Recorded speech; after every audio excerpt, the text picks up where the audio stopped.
सारे अहमद दा वालिद फौत थी है उमरान उर्फ कक्का घर जिले फौतगी थी है इंदे मामे हैं इंदा सामान जेवर ते कागजात चाह गिन गया।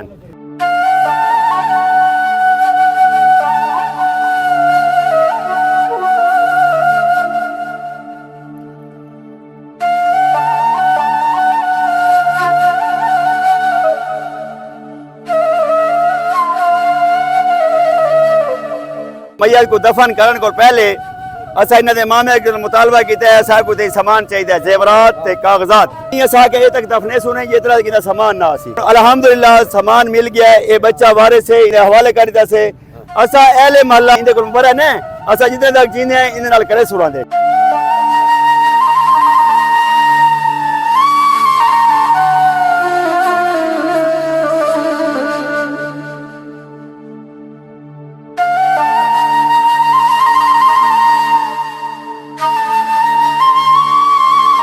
इन्हां दे मामे ही इन्हां दी मौजूदगी दे विच जरा ना चाय गिनियां ते भला सामान दे दिता ने हवाले इलाका पे करे ने मौलाना साहब दे मौलाना साहब को घिन ऐसी बैंक की उनके ही 5 बच्चे जब तक शिनाख्ती कार्ड नहीं भरदा उन टाइम तक मौलाना साहब पूरी कार्रवाई कर बैंक की करे से आखिरी बच्चे तक जेल इन्हां जो थी वैसी बात इन्हां दे पंजां ते माल तकसीम किया सी ए नहीं कढण दा जवाज रखेंदा के कल बैंक पंजे इन शायद तुसाई को पाबंद बैंक भाईजान ये सारे अहमद दा वालिद फौत थी है उमरान उर्फ कक्का इंदा जरा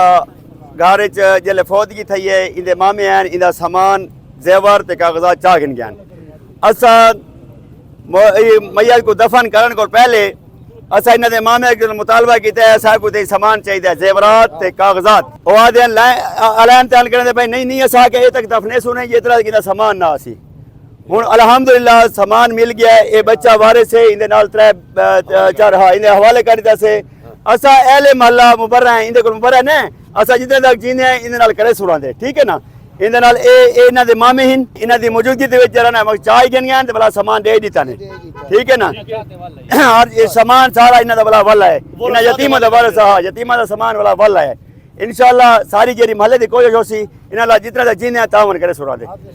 जे हाफिज साहब सारे इन्हां दा ये आलमी है मौलाना इज्जत साहब इन्हां दा उस्ताद है इको सामान दे दिता से इंशाअल्लाह जेरा कानूनी तरीका होसी असा उंदे ते जरा ना मकसद है मौलाना साहब को तावन ही मंगसू ते मशवरे ही मंगसू। बहुत शुक्रिया जी।